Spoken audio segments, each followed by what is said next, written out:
Gracias por acompañarnos a un nuevo foro de los desayunos de Diario Córdoba, ya que su presencia es también una de las razones de ser de estos encuentros. En 2 semanas hemos pasado de las batas blancas a las togas, de los quirófanos a las salas de justicia. Hoy el presidente de la Audiencia Provincial de Córdoba, Francisco de Paula Sánchez Zamorano, ya nos adelanta en el título de la conferencia que va a desarrollar a continuación una demanda contundente y que suena además a SOS, que antes de empezar incluso el desayuno le he dicho que ya casi con el título se podía ahorrar la conferencia. El titular es el siguiente: el rescate inaplazable de la justicia. No recuerdo yo en estos desayunos con tanta rotundidad el encabezamiento de una cita. Presenta la conferencia del presidente de la Audiencia Provincial nada menos que el secretario de Estado de Seguridad del Ministerio del Interior, Rafael Pérez Ruiz. A ambos les une hacer velar por el cumplimiento de las leyes, pero también sus raíces en la subbética, uno en Carcagüey y el otro en Rute. Rafael Pérez Ruiz es licenciado en Derecho y Ciencias Económicas y Empresariales y magistrado letrado del Consejo General del Poder Judicial. Y fue precisamente Francisco de Paula Sánchez Zamorano el preparador en las oposiciones para magistrado de este hijo, además de abogado laboralista. Antes de dar la palabra al secretario de Estado, como suele formar parte del guión de estos desayunos, ustedes también van a poder participar en el coloquio posterior, haciéndome llegar las preguntas que yo le trasladaré al presidente de la Audiencia Provincial. En este caso, para los que ya tienen experiencia en estos desayunos, como verán, no hay tarjetas en lo alto de las mesas, me lo van a mandar por WhatsApp al número de teléfono que aparece en la pantalla, 699-279-106.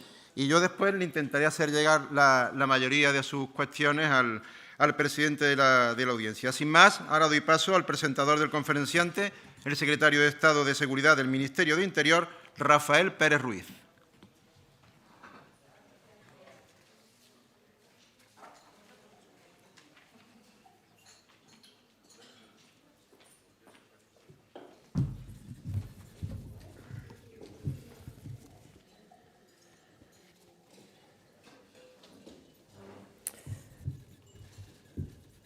Presidente, director de Diario Córdoba, presidente de la Diputación, autoridades, amigos. Además, en esta ocasión y por estar en mi tierra puedo decirlo de verdad y no solo es una forma.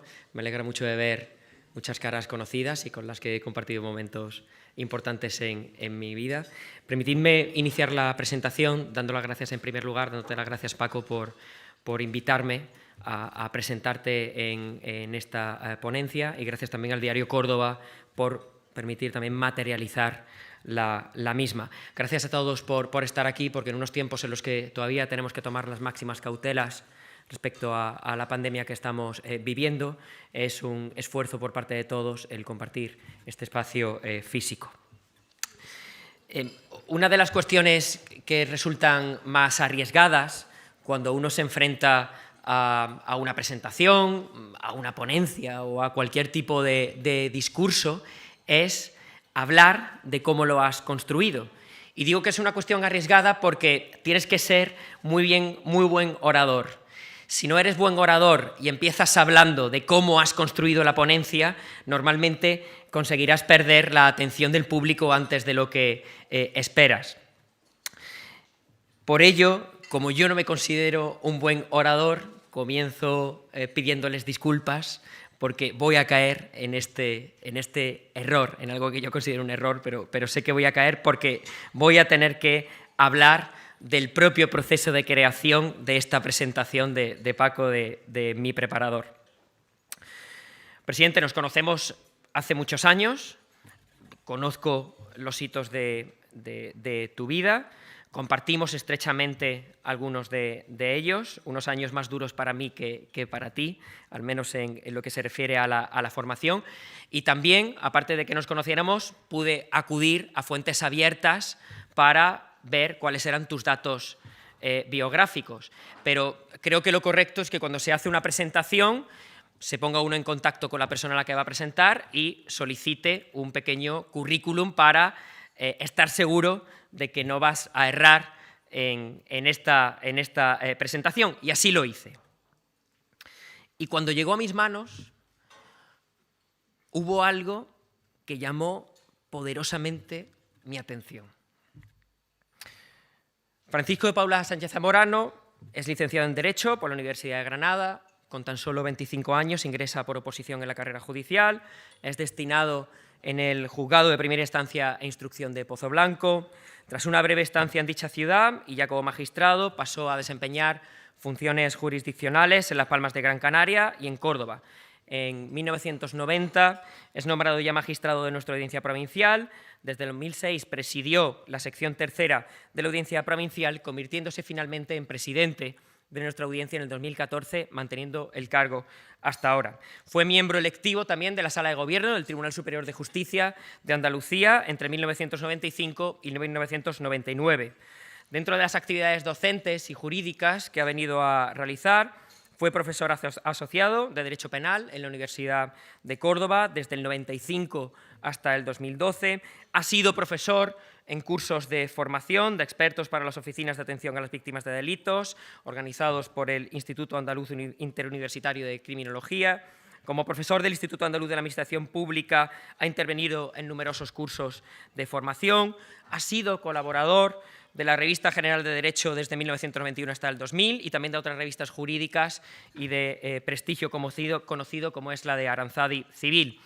Ha sido moderador de mesas redondas y autor de numerosas ponencias y conferencias y comunicaciones, entre las que permitidme simplemente citar algunas que podrían haber sido perfectamente base para instrucciones de la propia Secretaría de Estado de Seguridad, como la detención policial, la delincuencia y penas, un giro en la política criminal, la protección penal del patrimonio inmobiliario, con mención especial al delito de usurpación, o el valor de la prueba pericial científica ante los tribunales.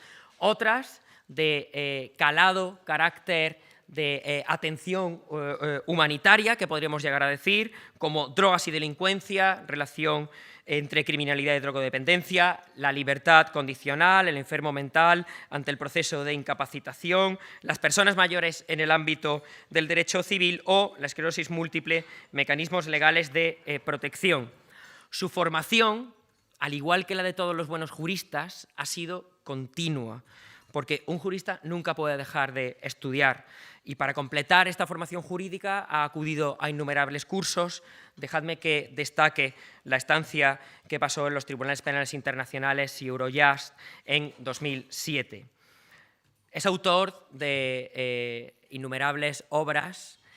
Creo que aquí tenemos que hacer referencia a la séptima sentencia romana, a Tiempo detenido, El astrolabio, El crepúsculo de Virbio, Rueda de máscaras, Paraíso imposible, de la que participé en el proceso creativo, no porque añadiera nada, no tengo la capacidad que tiene el presidente, pero sí por lo que me transmitió.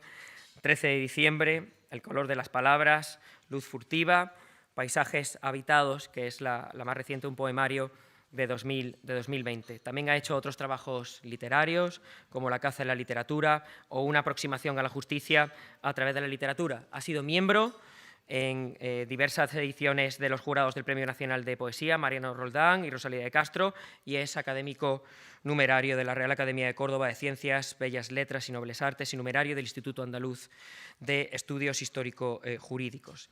Ha recibido también varias distinciones, pero permitidme que cite que en el ámbito policial, precisamente en el 2013, recibió la Medalla al Mérito de la Guardia Civil con distintivo blanco y en el 2015 la Medalla al Mérito Policial. En el ámbito judicial recibió en el 2010 la Cruz de Raimundo de Peñafort. Y recientemente ha sido nombrado hijo predilecto de la subbética, porque no en vano Francisco de Paula nació en Carcabuey y pasó su infancia y adolescencia en un pueblo que también compartimos, en Rute, donde su padre ejerció 20 años de maestro, por lo que esa tierra y sus gentes los llevan muy dentro y han sido fuente de inspiración no de pocas obras.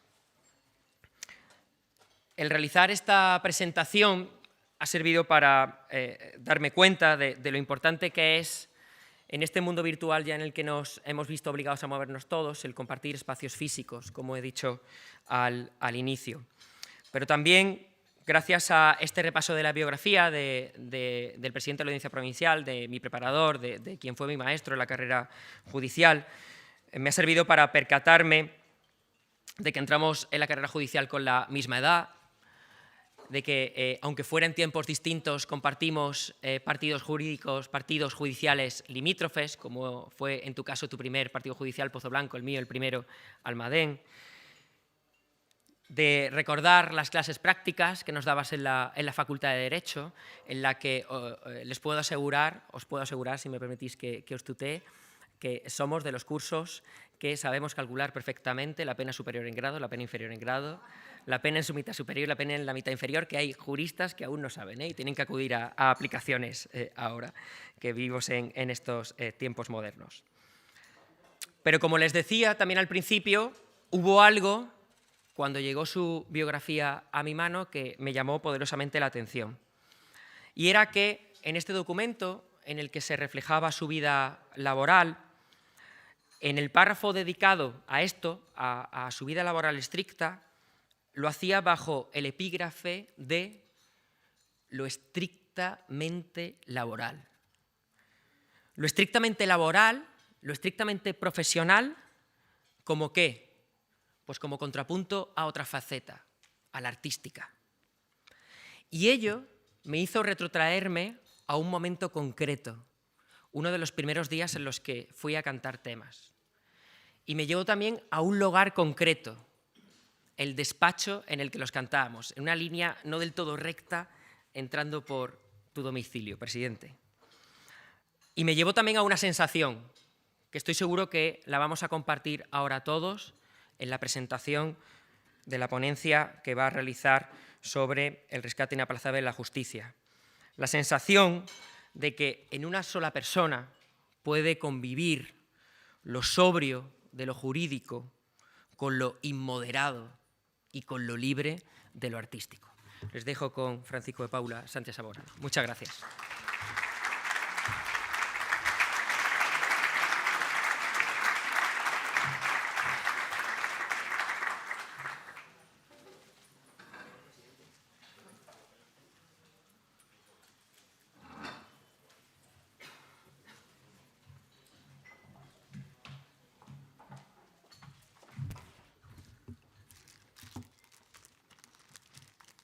Vamos a sacar la chuleta.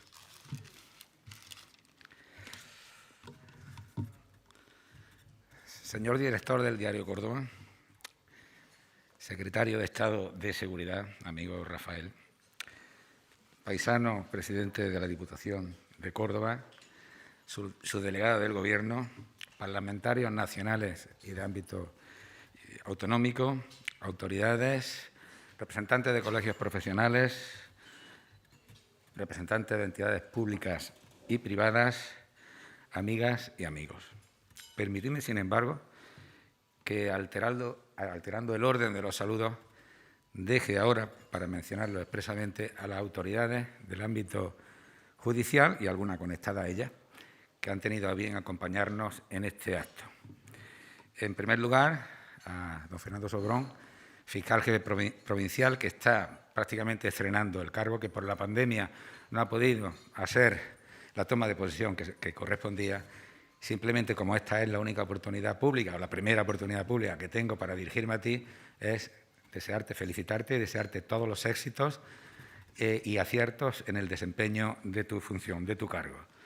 El magistrado juez decano, don Miguel Ángel Pareja, que está por aquí, que nos acompaña, el secretario coordinador provincial, don José Antonio Guerra, al que fuera presidente de esta audiencia provincial, que me precedió durante tanto tiempo, don Eduardo Baena Ruiz, magistrado jubilado de la Sala Primera del Tribunal Supremo, que no hemos tenido tampoco la ocasión de darle la despedida como jubilado que se merece y que yo aprovecho en esta ocasión, en este momento, para darle las gracias y agradecerle los servicios que ha prestado a la Administración de Justicia cuando ejerció como magistrado, con el honor que tuve de compartir sala con él, cuando ejerció como presidente dirigiendo esta audiencia provincial y cuando finalmente sentó cátedra y doctrina en esa Sala Primera del Tribunal Supremo. Así que muchas felicidades, amigo Eduardo. el teniente fiscal de la audiencia de la Fiscalía, que está aquí también, el fiscal decano, Juan Antonio Merlos, y don Ángel Pimentel, que viene como delegado de turismo en representación de la delegada de justicia. Por eso tan raro que hay ahí mezclado, esa mezcolanza que hay entre turismo, justicia, administración local y regeneración democrática, que así se llama la consejería. No sé si me dejo alguno, pero dicho esto, mi agradecimiento, como no podía ser menos, al director del diario Córdoba, a mi amigo Rafael Romero, por la deferencia, por el honor que me dispensa en este momento de estar aquí compartiendo con todos vosotros las inquietudes de la justicia, los problemas graves, ya lo anuncia el título, que tiene la justicia y de nuestras inquietudes y nuestros anhelos. Así que muchas gracias, amigo Rafael, por darme esta oportunidad. Y ahora me dirijo al otro Rafael, a Rafael Pérez Ruiz, es secretario de Estado de Seguridad. ¿Quién no iba a decir, te lo dije al principio, ahí en la antesala, que íbamos a estar tú y yo en un lugar como este, después de 14 años? No han pasado apenas 14 años, en mayo hará 14 años, cuando con tu voz quebrada por la emoción, desde Madrid, me llamaste, y yo impaciente también por recibir esa llamada, diciéndome, Paco, ya están, he ganado las oposiciones, ya soy juez. Aquellas tardes, has mencionado el despacho de casa, cuando entrabas un poco angulado, me has dicho, cuando hablábamos, estaba en aquel momento, bueno, me costó mucho trabajo estando aquella novela, Paraíso Imposible, y te comentaba algunos pasajes de la misma, te pedía tu opinión. Hablábamos de lo divino y de lo humano. Tratábamos de estar arreglando el mundo, como ahora tú en tu alta responsabilidad en el Ministerio del Interior y yo presidiendo la audiencia de Córdoba, tratamos de hacer lo mismo. Bueno, los resultados son complejos. La sociedad es muy complicada, pero valen la voluntad, valen las actitudes, que es lo que vale siempre, y la buena voluntad en las personas, ¿no?, a la hora de afrontar cualquier logro, cualquier proyecto que se presente. Y eso es lo relevante. Así que la verdad, qué cosas tiene en la vida. Qué agradable sorpresa cuando además Rafael, bueno, hablamos de ti y me dijo que si podía venir a presentarme. Digo, esperemos a ver. Yo sabía que nada más que un WhatsApp. Primero te mandé un WhatsApp, luego hablamos por teléfono y aceptaste venir aquí. Por tanto, bueno, hemos tenido incluso vidas muy paralelas, los juzgados, lo han mencionado. Así que, Rafael, pues muchas gracias por esta deferencia de venir aquí con tu preparador, estar aquí con tu preparador, con tu compañero y con tu amigo. Muchas gracias. Y bueno, entro en materia. Entro en materia y Rafael Aranda ha deletreado el título de la intervención, el rescate, y ha deletreado la palabra inaplazable de la justicia. Verdaderamente el título ya promete, porque es un título que tiene una carga de desgarro muy importante en todo esto de la Administración de Justicia. Voy a hacer una introducción, luego trataré algunos temas, porque yo creo que son para descartar muchos lugares comunes, muchos tópicos que hay en la Administración de Justicia. Según afirma la Comisión Europea, la independencia, me voy a quitar esto porque si no, la calidad y la eficacia como elementos esenciales de un buen sistema judicial son cruciales para sostener no solo el Estado de Derecho de cada país, sino el propio derecho de la Unión. En España, salvada su calidad, aunque sea pretencioso por ser yo quien lo diga, hay, sin embargo, una apreciable distorsión sobre la imagen de la independencia judicial, a lo que se añade una limitada eficacia de la justicia, especialmente por su lentitud.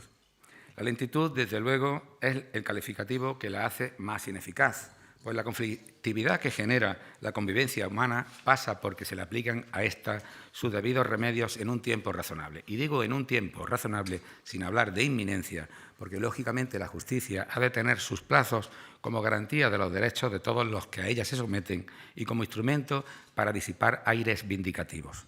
Porque juzgar en caliente no es bueno, pero tampoco enjuiciar hechos ocurridos hace años. No en vano, Séneca decía que nada se parece más a la injusticia que una justicia tardía. Nuestra justicia es la cuarta de Europa que más tarda en resolver definitivamente un conflicto civil o mercantil. Tal vez sea ello así porque es la quinta de los 27 países de la Unión Europea con la ratio juez-habitante más baja. En nuestro país hay 12 jueces por cada 100.000 habitantes, muy lejos de la media europea que se halla en 20, pese a que tenemos un nivel de litigiosidad sensiblemente superior al de la mayoría de países de nuestro entorno.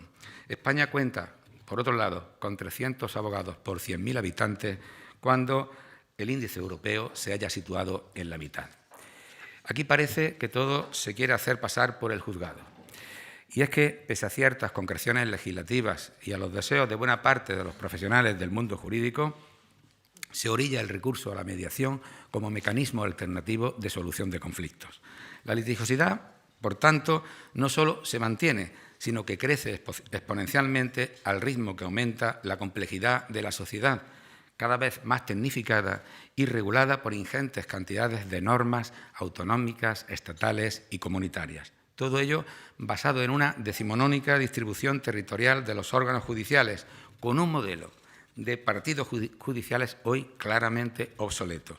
Tampoco podemos olvidar las deficiencias que reportan procedimientos sustentados en alguna que otra ley procesal diseñada en su día para una España que nada tiene que ver con la actual.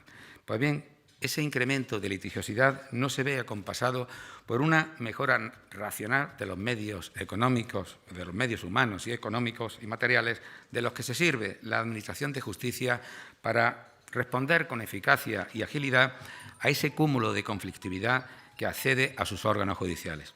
Y aquello que pareciera un mantra que se viene repitiendo todos los años en la memoria de los tribunales de justicia no es sino una cruda realidad. Faltan jueces, letrados de la Administración, fiscales, letrados de la Administración de Justicia y funcionarios, y falta la debida implantación de las nuevas tecnologías para la gestión de un proceso acorde a los tiempos presentes.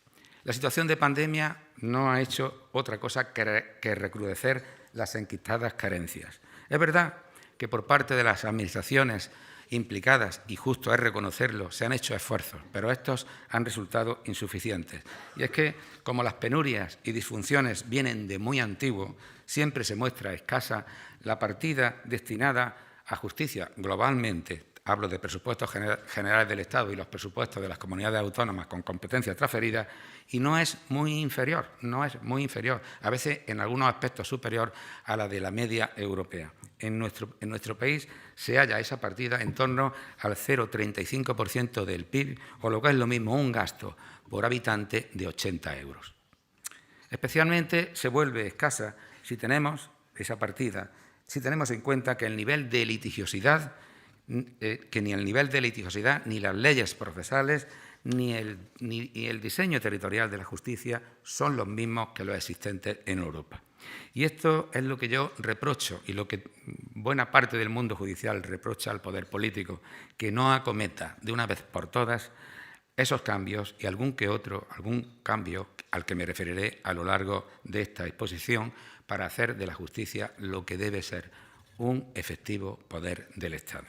Pero la justicia más pareciera no interesar, y lo siento decir, cuando no se le otorga la debida atención, aparte de la económica, organizativa, y además tampoco ética y estética, pese a la trascendencia que tienen en la vida individual y colectiva las resoluciones que aquella emite. Quizás sea porque la justicia se viene muy mal con el marketing. Otros servicios públicos, como sanidad o educación, son usados a lo largo de su vida, siempre forzosamente, incluso por la mayoría de los ciudadanos.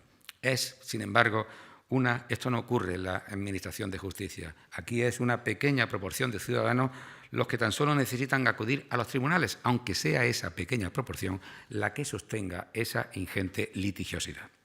Y es que se repara poco en que la justicia, aparte de ser pilar esencial del Estado de Derecho e instrumento imprescindible para la seguridad jurídica y la paz social, no deja de tener un influjo, y este es un factor muy importante, relevante, en la dinamización de la economía, para lo cual valores como el de la independencia y el de la eficacia cobran extraordinario interés. Hablo en primer lugar de la independencia. Hay dos imágenes simbólicas de la justicia que giran en torno a su independencia, una más gráfica y otra institucional.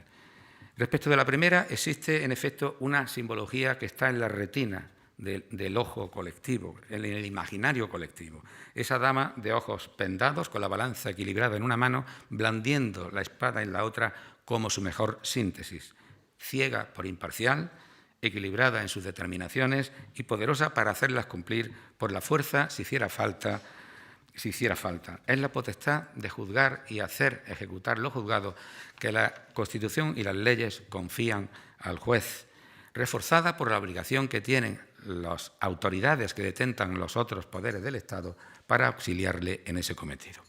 Pero juzgar desde el sometimiento a la ley, sin más influjo que el de ésta, puede resultar inquietante, por más que quienes experimentan esa inquietud tiendan a pensar que todo puede ser, al final, influenciable. La historia está llena de ejemplos. Releo uno de un pasaje que he cogido de Historia de los jueces de Córdoba, de Al-Hawsani, y los intentos de Abderramán I por coartar la libertad del cadí del Aljama. El juez se mantuvo firme en un pleito en que se dirimía la propiedad de una alquería.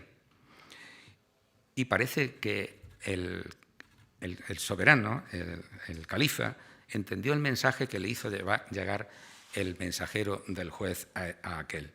El mensaje decía: puedes ir a comunicar al soberano que yo he realizado ya todo lo que de ley me compete como juez. Si él, como soberano, quiere derogar la sentencia, puede hacer lo que le plazca. Esto más pareciera una anticipación de instituciones ya modernas, como el indulto, los cambios legislativos, y sugiere la bondad de la idea de separar lo judicial de lo político. Los modernos estados de derecho no están exentos de la sospecha, en eso de las injerencias que pueda sufrir el Poder Judicial. Por eso nunca está de más cuidar las formas para disipar cualquier pensamiento que sugiera interferencias en su independencia. Las formas son importantes e insistiré mucho en ellas. Pero aparte de esa simbología visual, hay otra institucional. Es la separación de los poderes del Estado que forma parte del diseño constitucional. Esta simbología puede proyectar una imagen o una percepción distorsionada a los ojos del ciudadano. Lo del poder de cada juez se dice por la doctrina difuso. A la hora de dictar sentencia es verdad, pero esto por sí solo deviene insuficiente para componer un paisaje diáfano de la independencia judicial.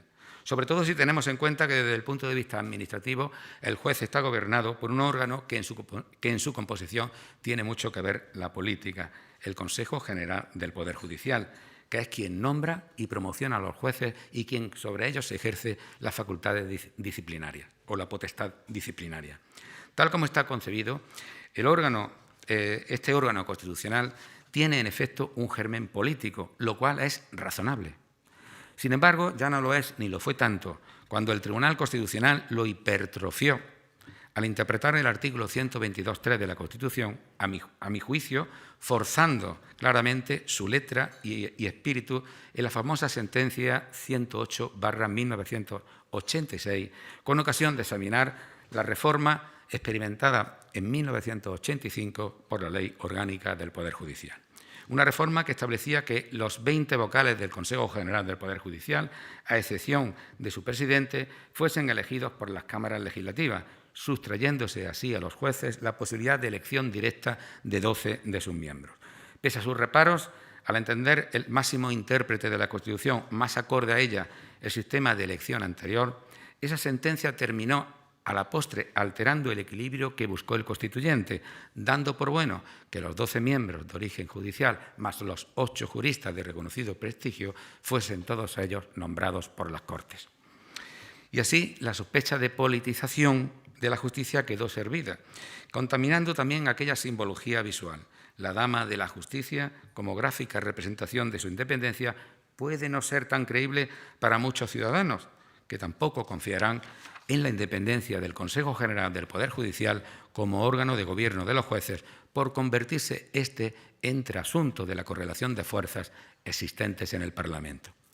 El reconocido prestigio que se predica de los juristas de esta forma elegidos, sean o no de la carrera judicial, y el de los mismos altos cargos o magistrados que luego discrecionalmente el Consejo puede elegir, se ensombrece de un modo injusto, totalmente injusto. Y es que, salvo contadas excepciones en cuanto a los vocales, no hay duda de que estos, los elegidos a lo largo del tiempo, han sido de acreditada competencia y prestigios jurídicos. Pero es comprensible que la opinión pública solo piense en su procedencia. Estos vocales proceden del grupo de los nacionalistas, estos otros del PSOE, estos del PP, para acabar dividiéndolos y separándolos en progresistas y conservadores. Y con este sistema de elección tan cuestionado, seguimos después de 35 años. Casi ningún partido político está por la labor de cambiarlo, pese a ser todos ellos conscientes, porque lo son, de que el común de los ciudadanos tiene la percepción, precisamente por ello, de que la función judicial más parece un apéndice del que ejerce la política, cuando esto no es así ni formal ni materialmente. Formalmente porque el Poder Judicial es el único que se proclama como tal en la Constitución, concretamente en su título sexto. El mismo artículo que lo encabeza, el 127 dice que la justicia emana del pueblo y se administra en nombre del rey por jueces y magistrados integrantes del Poder Judicial, independientes, inamovibles, responsables y sometidos únicamente al imperio de la ley. Materialmente tampoco es así, porque el juez del último partido judicial de España es, a la hora de enjuiciar conductas y dictar sentencias, totalmente independiente, incluso frente a los tribunales superiores, que solo le pueden enmendar la plana por el cauce de los recursos. El Consejo General del Poder Judicial es, en efecto, el órgano de gobierno de los jueces, pero el Consejo General del Poder Judicial ni dicta sentencias ni puede interferir en la jurisdicción de cada juez. Otra cosa son, insisto, esas apariencias que tanto daño hacen desde el punto de vista estético, a lo que también contribuye el diseño de la cúspide del Ministerio Fiscal, sobre todo por la forma en que se produce el nombramiento y cese del fiscal general del Estado. Pero, ¿qué piensan los ciudadanos de la justicia? Cualquier intento demoscópico de pulsar la opinión pública sería poco esclarecedor. Al menos un 50% de los que se acercan a la justicia para pedir una solución a su conflicto quedará insatisfecho, cuando no las dos partes en discordia. La condena del culpable, si por ejemplo de un proceso penal se tratase, dejará contrariado al culpable que ha sido condenado, pero tal vez tampoco satisfará plenamente a la víctima ante la insuficiencia del castigo o la insolvencia del condenado. Resultados frustrantes que aquellos colocarán en el debe de la justicia y, por ende, en el del juez como su cabeza visible. El juzgador se lleva el reproche de la deficiencia del sistema, pues se echa cuentas mucho de él, pero poco se repara en el legislador. Por otra parte, la justicia, que va siendo uno de los últimos reductos del principio de autoridad, traslada una imagen antipática, hay que reconocerlo, en una sociedad desjerarquizada, donde en muchos ámbitos ha dimitido incluso hasta la autoridad del Estado, los jueces pueden percibirse como esas personas molestas que frustran incluso planes, que ordenan a la policía desalojar un inmueble o que resuelven a quién de los padres le corresponde la guardia y custodia del hijo tras la crisis de pareja. Y en medio de la contrariedad se agitan pasiones en protesta visceral por resoluciones o contrarresoluciones que no son del agrado de determinados sectores ideológicos. Y cierta parte de la ciudadanía, por suerte minoritaria, sigue con ceguera esa poco edificante estela, sin darse cuenta de que está arrojando piedras contra su propio tejado, pues la única garantía contra los abusos de sus iguales o los abusos del poder son los tribunales de justicia. Pero lo más decepcionante de todo es cuando esa agitación encuentra comprensión en quienes detentan altas responsabilidades públicas, los que, precisamente por ello, deben respetar con más cuidado la independencia de los poderes constitucionales del Estado. La crítica a las resoluciones judiciales nada tiene que ver con esto. Las partes pueden ejercerla a través de los recursos y los ciudadanos también extramuros del proceso. Las resoluciones judiciales pueden y deben ser objeto de censura. Es sano recomendable y bueno en una sociedad democrática. Pero una cosa es discrepar y otra apelar a la biografía de quienes las dictan o cuestionar su imparcialidad sobre la base de supuestos prejuicios ideológicos. Esto sí que daña al sistema provocando desconfianza. Pocas veces se repara en que los jueces aplicamos las leyes y las interpretamos, como bien dice el artículo 3 del Código Civil, según la realidad social del tiempo en que han de ser aplicadas. Sin embargo, de ahí a que el juez sobrepase el espíritu de la ley o la ignore, media un trecho. Si la ley no gusta o está desfasada, que se derogue o se reforme, pero ese cometido no pertenece a la labor judicial. Hay, en efecto, resoluciones inexplicables, porque el yerro forma parte de la condición humana, pero más allá de la crítica que merezcan, lo importante es que puedan ser corregibles por la vía de los recursos. Otras resoluciones, en cambio, son ininteligibles o se trasladan a la opinión pública deficientemente explicadas. Esto ha de imputarse primero en el debe de los propios jueces, que abusamos de lenguajes poco claros, poco llanos, nada incompatibles con el rigor jurídico, pero también es reprochable al propio Poder Judicial como institución, por emplear, yo creo que demasiado poca pedagogía en la explicación de las resoluciones que dictan los órganos judiciales.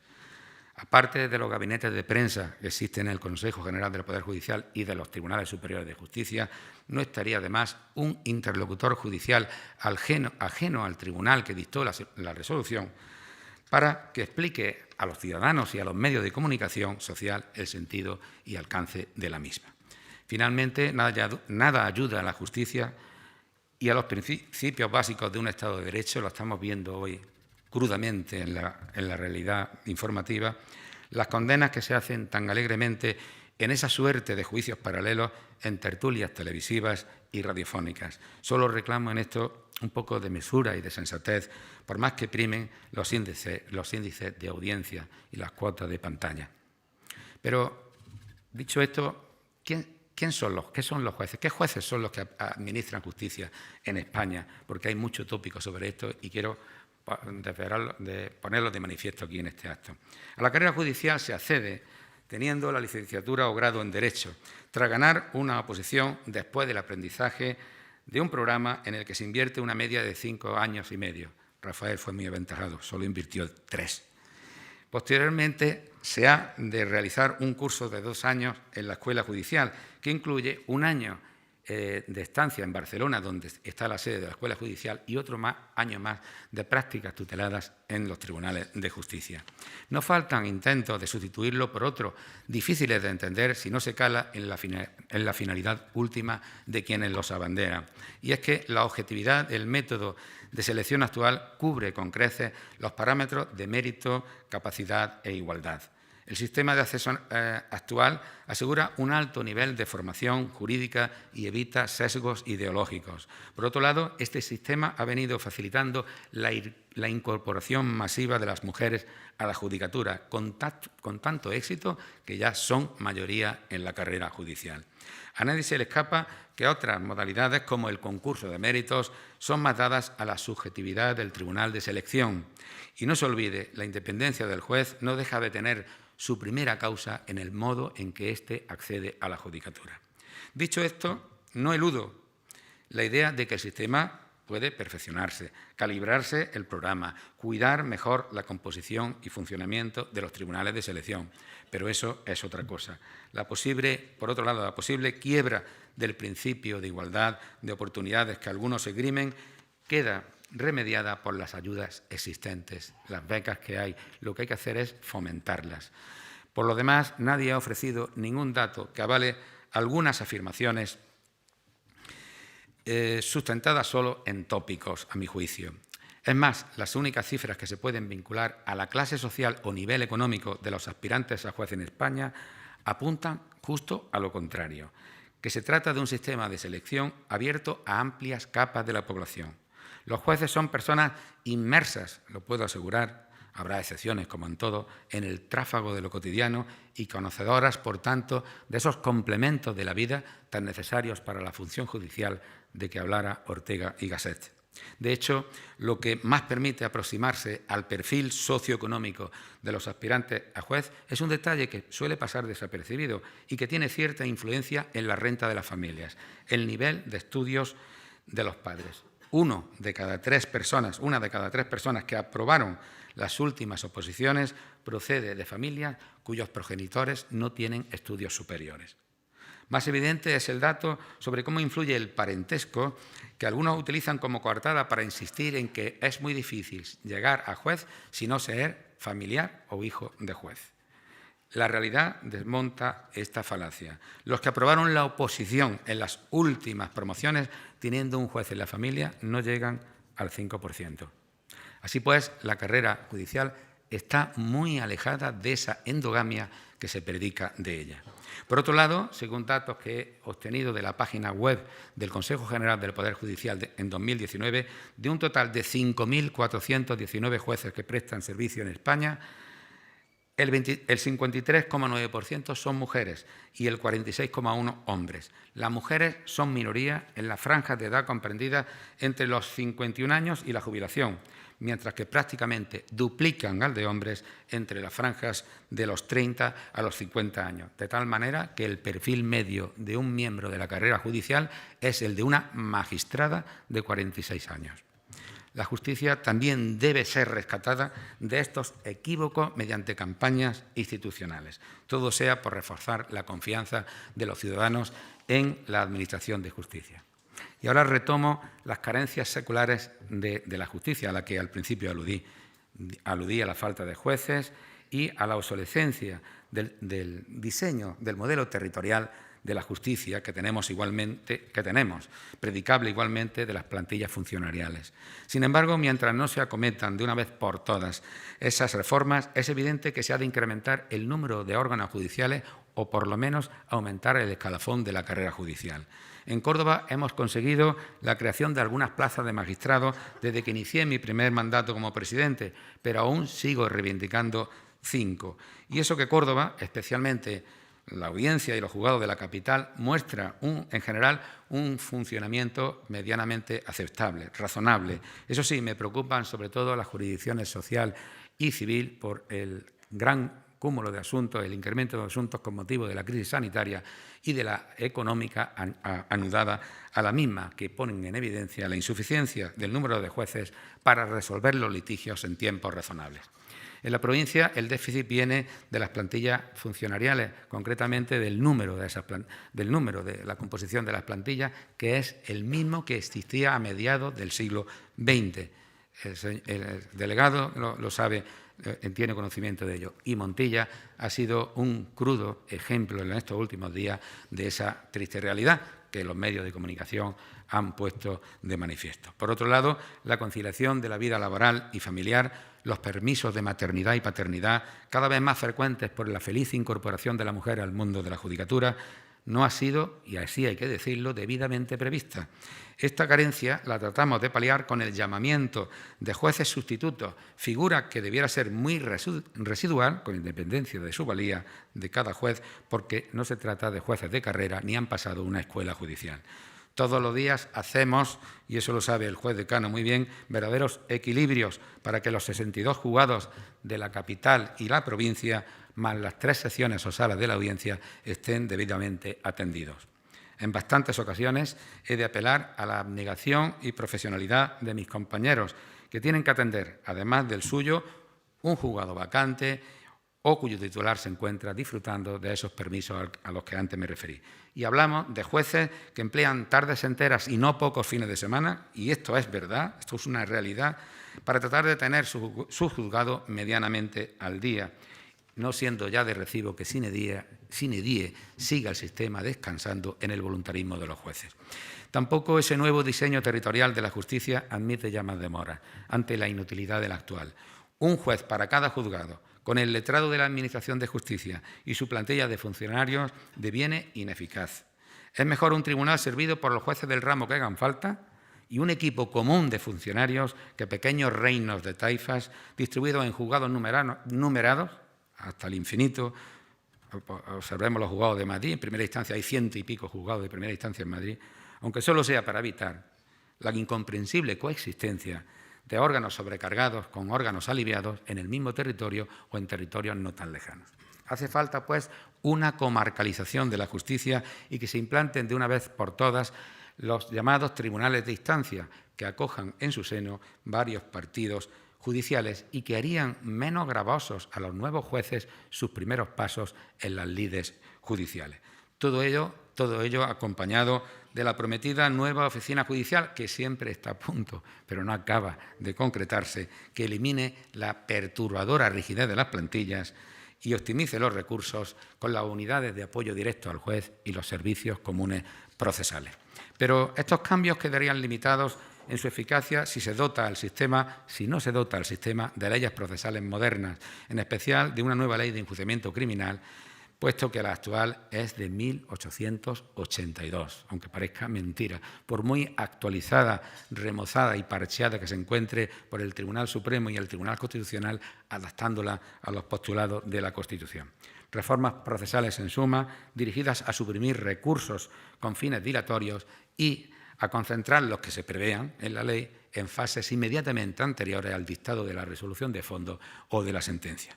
Finalmente, es de necesidad también imperiosa e inaplazable la implantación definitiva de las nuevas tecnologías, con sistemas informáticos de gestión procesal que sean compatibles con los existentes en todas las comunidades autónomas.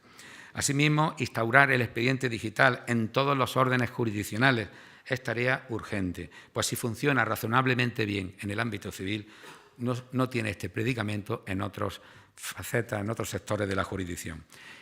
Sobre todo esto, ¿cómo ha incidido la pandemia? Pues bueno, la pandemia ha incidido en el ámbito de la justicia no para estropear drásticamente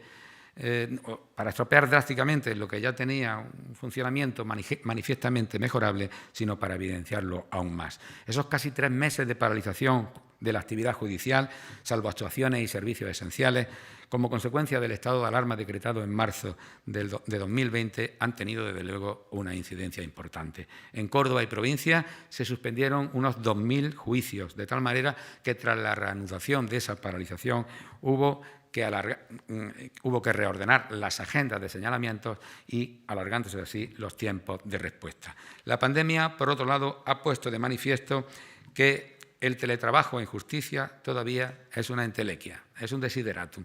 La reanudación de la actividad judicial también, tras aquellos meses de paralización, sacó a relucir la complejidad de los 3 soportes en que se asienta la Administración de Justicia: el del Consejo General del Poder Judicial, del que dependen los jueces; el del Ministerio de Justicia, del que dependen los fiscales y los letrados de la Administración de Justicia; y en lo que aquí respecta en nuestra comunidad autónoma, la Junta de Andalucía, de la que depende la gestión de funcionarios, los medios económicos y la infraestructura. Con semejante organigrama no hace falta ser muy avispado para deducir que la descoordinación era predecible. Los jueces la hemos vivido, los letrados de la Administración de Justicia, el secretario coordinador aquí también presente, la hemos sufrido, pues estuvimos constituidos no pocos días tras la llamada desescalada sin funcionarios o con una escasa plantilla de funcionarios. Y voy terminando, pero quiero antes hablar de otra forma de cómo una justicia fuerte es importante, lo apunté al principio, para la economía. El binomio justicia-economía es algo irrefutable. De modo llamativo, ya forma parte de las conclusiones de las 26 jornadas de jueces decanos de España celebradas en Málaga en 2016. Resalto una frase de las conclusiones: son decenas de miles de millones de euros los que están en juego en el sistema judicial y son a la vez miles de empresas cuya subsistencia depende de la agilidad de la justicia. El Consejo de la Unión Europea, por otro lado, viene insistiendo en que la calidad de los sistemas judiciales es uno de los elementos de coordinación en los programas de desarrollo económico de los países europeos. De hecho, se sabe que uno de los primeros parámetros que analizará con sumo interés una empresa extranjera es la solidez del sistema judicial y la seguridad de las normas, la seguridad jurídica existente en el país donde pretenda invertir. En este sentido, ya en 2016, el valor de los intereses económicos judicializados era de unos 50.000 millones de euros, cifra cercana a la que sirvió para el rescate del sistema financiero español. Por tanto, el propio rescate de la justicia desde esta perspectiva económica se vuelve también necesario. Y recapitulo y concluyo con 10 conclusiones. Una justicia plenamente independiente es sustento imprescindible de un Estado de Derecho. 2. Volver al sistema original de nombramiento de los vocales del Consejo General del Poder Judicial mejoraría la estética de la independencia inherente al Poder Judicial. Por supuesto, perfeccionado para que las diferentes sensibilidades de las asociaciones judiciales y de los jueces no asociados estén proporcionalmente representadas. 3. Por encima de las carencias y deficiencias que la aquejan, en España tenemos una justicia de calidad desempeñada por jueces independientes, social e ideológicamente plurales, de acreditada profesionalidad y de gran preparación técnica. 4. Nuestra justicia necesita de un nuevo modelo territorial y organizativo y de unas leyes procesales acordes con los tiempos que vivimos a fin de agilizar su funcionamiento.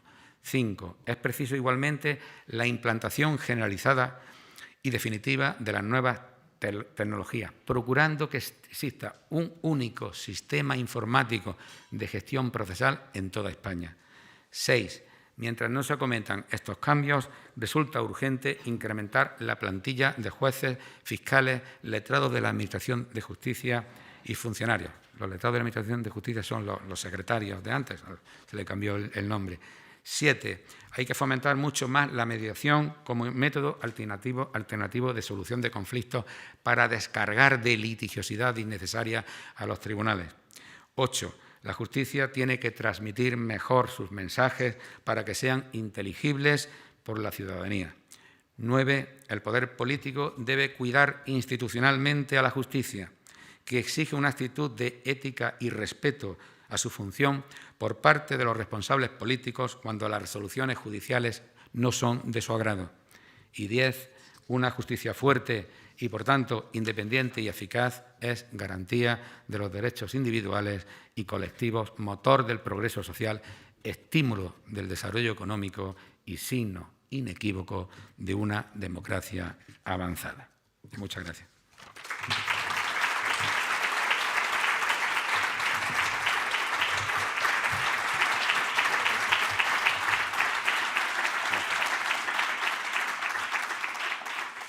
A ver el WhatsApp si ha funcionado. Muchas gracias, presidente. La verdad que con los 10 mandamientos con los que ha cerrado la conferencia, que son los mandamientos de la Ley de Día Judicial, está prácticamente respondido casi todas las preguntas que había, pero sabe que a los periodistas nos pasa también como a los jueces, que nos gusta mucho preguntar. Y en este caso, afortunadamente, las preguntas las hago yo, porque si me lo pusiera usted a mí, sería que yo tendría un grave problema en mi vida. Gracias también al secretario de Estado y decirle que se nota que en los últimos años la Secretaría de Estado del Ministerio del Interior se está acordobesando mucho. De hecho, estos días cuando he hablado con personal del gabinete para preparar este desayuno, me he dado cuenta de que, como diría Oscar Wilde, tienen muy claro la importancia de llamarse Rafael. En Córdoba sabían perfectamente que tenemos el arcángel emancipado con respecto a San Gabriel y San Miguel y que lo celebramos en un día festivo, con lo cual la labor que ha hecho tanto José Antonio Nieto, que también nos acompaña, como usted en la Secretaría, a Córdoba le está poniendo en posición. Hoy ha tenido para todos, hemos llevado nuestro repasito también los periodistas. Bueno, no, los periodistas no tanto, los periodistas de Córdoba trasladan maravillosamente las noticias. Parecen que están hechas por juristas. Bueno, yo empecé estudiando Derecho. Después lo más cerca que estuve es que mi madre me quiso llamar Justo, en vez de como mi abuelo. Pero me quedé en Rafael, la importancia de llamarse Rafael en Córdoba. De todas formas, ¿qué opina de la llamada pena del telediario? Tengo curiosidad. Bueno, yo creo que es una pena muy tremenda. Yo creo que todo el mundo tiene derecho a defenderse y todo el mundo tiene derecho a la presunción de inocencia. De hecho, hay una denuncia puesta por una infracción por determinadas autoridades políticas que hicieron unas declaraciones como consecuencia de este afer último de que salió en televisión de este Rocío Jurado, por una supuesta infracción de una directiva de la Unión Europea, concretamente el artículo 4 de la Directiva 2016-343, por condenarse públicamente a una persona sin que previamente esté condenada por los tribunales. Por lo tanto, mi juicio es negativo. En Córdoba, caso mediático que yo recuerde, Bretón. Bueno, fue un caso también muy mediático, pero yo creo que el caso se llevó bien, se encauzó bien, desde el punto de vista de la prensa y desde el punto de vista de la respuesta que luego dio el tribunal, un tribunal presidido, que fue un tribunal de jurados por un grandísimo magistrado, que ahora está en la Sala Primera del Tribunal Supremo, y que se llevó desde el punto de vista del aparataje mediático muy organizado, con la labor también que estaba de presidente Eduardo Baena, y yo creo que ese caso, eso es una cosa y otra es lo que se está viendo últimamente en televisión.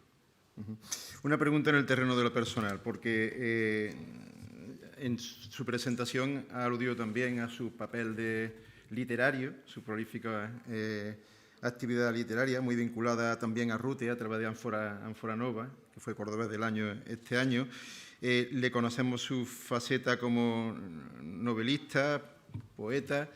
Sin embargo, sorprende que en su obra rara vez tiene relación con el mundo del derecho. ¿En qué género se siente más cómodo a la hora de escribir? ¿La novela, la poesía o la sentencia? No son géneros tan alejados, ¿eh? Yo tengo un estudio sobre una aproximación a la justicia a través de la literatura, y la literatura y el mundo jurídico son vasos comunicantes. Hay muchos escritores que son abogados, que son de la rama de la justicia y viceversa, o sea que están muy conectados. Por la sala de justicia pasan cosas buenas, cosas malas, pero pasan todas las miserias del ser humano, pasan los problemas, los conflictos, y eso va calando, el juez va empapando en su memoria todo eso, y eso se erige para el que tiene inquietud literaria en un mecanismo o en una fuente de inspiración. A mí me gusta más escribir una novela que una sentencia, pero primero es la obligación, antes es la obligación que la devoción. Tengo muchas conferencias desde el punto de vista jurídico, pero no he escrito ningún libro, como tratado como libro jurídico. Me gusta más para lo que perdure más. De un plumazo el legislador se carga toda una biblioteca, reformando una ley. Por lo menos lo escrito está en otro ámbito. Estas eran las preguntas sencillitas, ahora vienen las de la oposición. Bueno, tiene experiencia, es preparador de oposiciones con éxito, ya lo hemos visto. Si le dieran luz verde para reestructurar la justicia en la provincia, yo añadiría no solamente luz verde, sino dinero, dotación económica. ¿Por dónde empezaría? Bueno, lo he dicho y lo he apuntado, y además por ahí está escrito, porque ha habido muchos conatos desde el año 2000 y pico, 2003, 2000 y poco, de instaurar los tribunales de instancia. Voy a decir a lo mejor alguna cosa aquí que puede resultar políticamente incorrecta, pero yo creo que hay que decirla.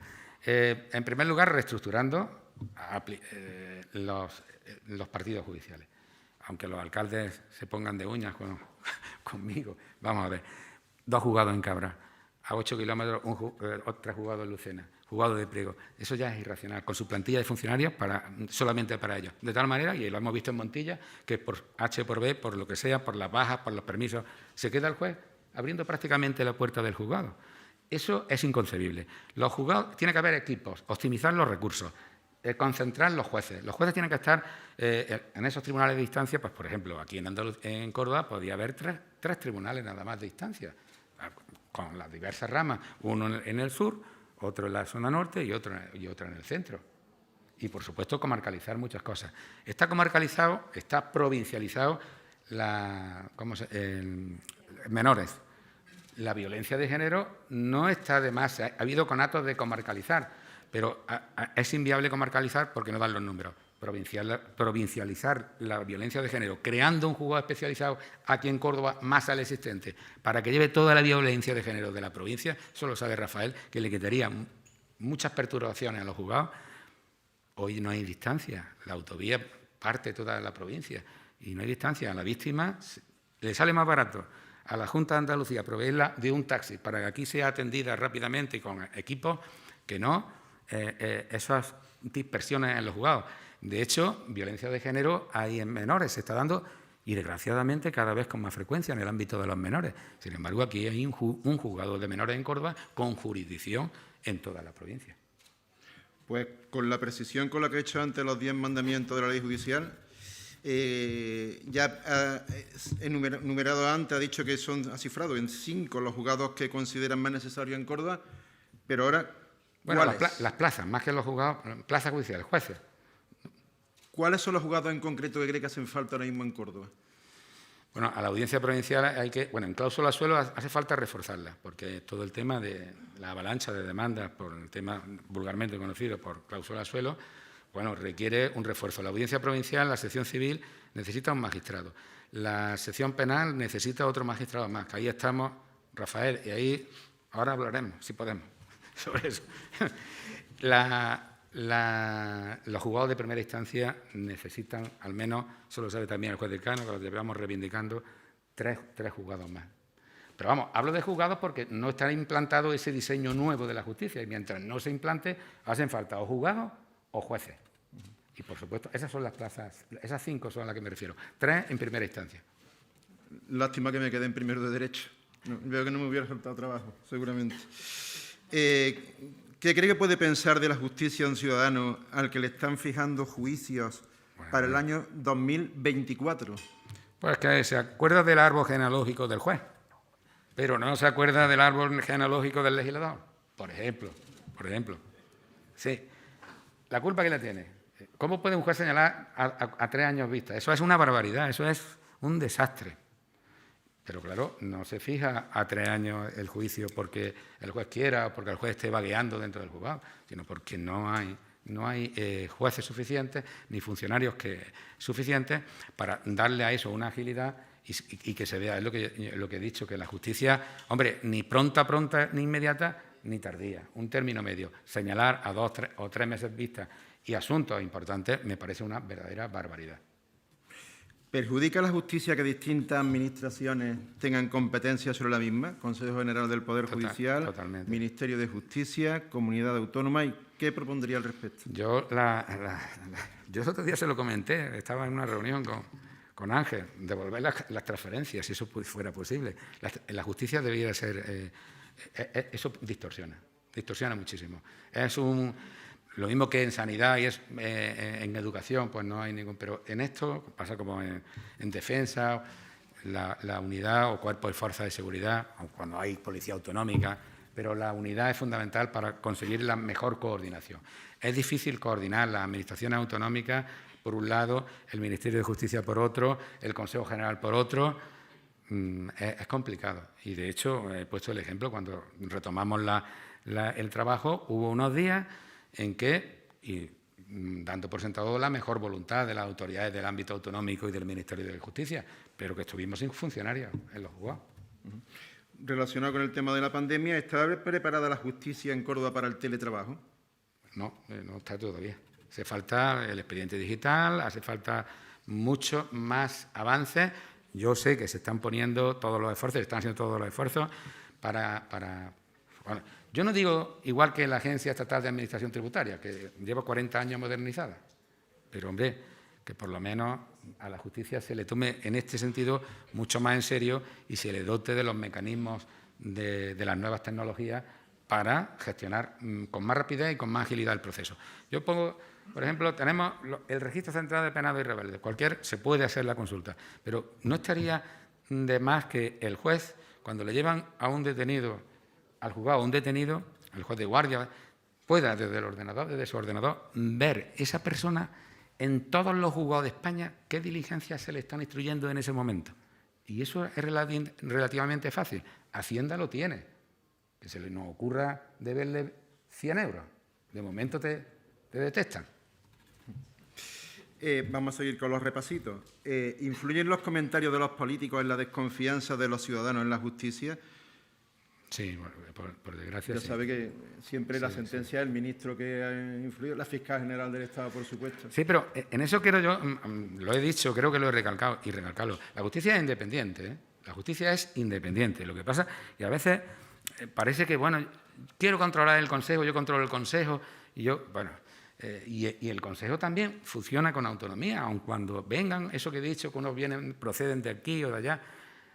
Yo creo que la justicia es independiente y no hay... Vamos, yo en mi vida profesional jamás me he encontrado que al teléfono esté al otro lado alguna persona, un político o nadie diciéndome, aunque sea con disimulo, qué es lo que tengo o debo de hacer en un determinado caso. Yo creo que ningún compañero ha tenido esa experiencia. Por lo tanto, el ciudadano tiene que tener tranquilidad. Lo que ocurre es que los comentarios, y de ahí lo de la forma, y todas estas cosas que se montan, pues yo creo que no hacen un flaco favor a esa confianza que debe inspirar la justicia. Y el ciudadano muchas veces queda desconcertado. Pues vamos a seguir con el repasito también al ciudadano. ¿Cree que los ciudadanos acuden con demasiada facilidad a los tribunales en lugar de intentar solucionar los conflictos a través de los sistemas de arbitraje o mediación? Hombre, sí, bueno, pero eso es un poco, forma parte de la idiosincrasia de lo español. Yo creo que todavía hay una frase atávica, lorquiana, de la España más profunda, ante cualquier conflicto, decir, te pongo en el juzgado, nos vemos en el juzgado.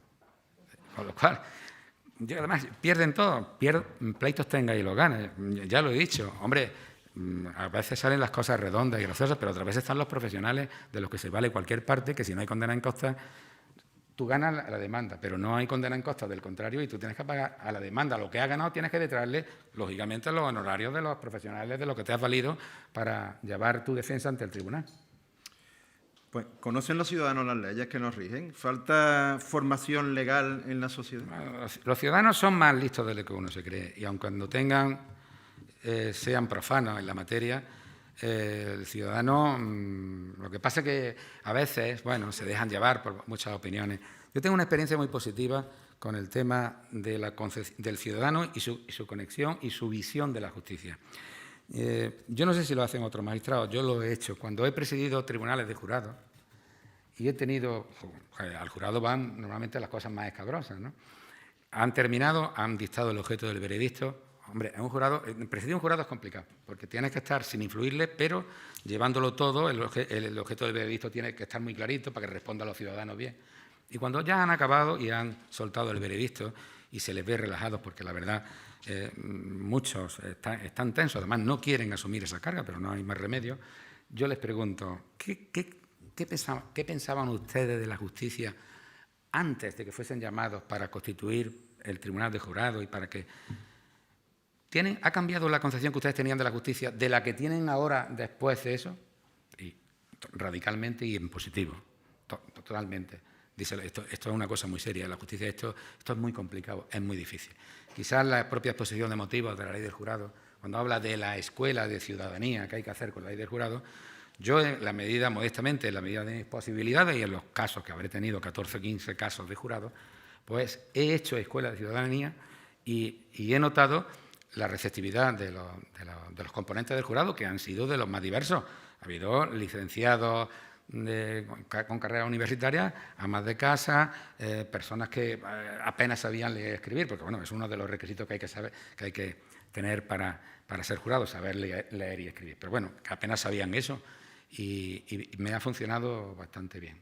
Y por tanto, la receptividad del ciudadano, el ciudadano ve las cosas, pero por eso, cuando se lanzan esos mensajes equívocos a través de los medios, no por los medios, sino los medios son meros transmisores de la realidad social, el ciudadano se queda muchas veces, por emplear una expresión vulgar, mosqueado. Total, que entonces podemos decir que el ciudadano confía en la justicia. Cuando el ciudadano ha tomado contacto con la justicia, confía más. Y con independencia de cómo le ha salido el pleito. ¿Cómo le haya salido el pleito? Bueno, pues, hombre, lo que pasa es que si lo ha perdido, bueno, ya digo. Ha sido el ministro. Vamos a la última pregunta, vamos a ir directamente al grano y vamos a ir a lo serio, que es... aquí estamos buscando la vacuna de la Pfizer, la vacuna contra el COVID, pero ¿cuál es la fórmula que tiene Rute para que dé presidente de la Audiencia, secretarios de Estado de Interior, presidentes de la Diputación? Bueno, será el agua, será la sierra. El aguardiente, más que el será agua, el viento, habría que poner el apellido.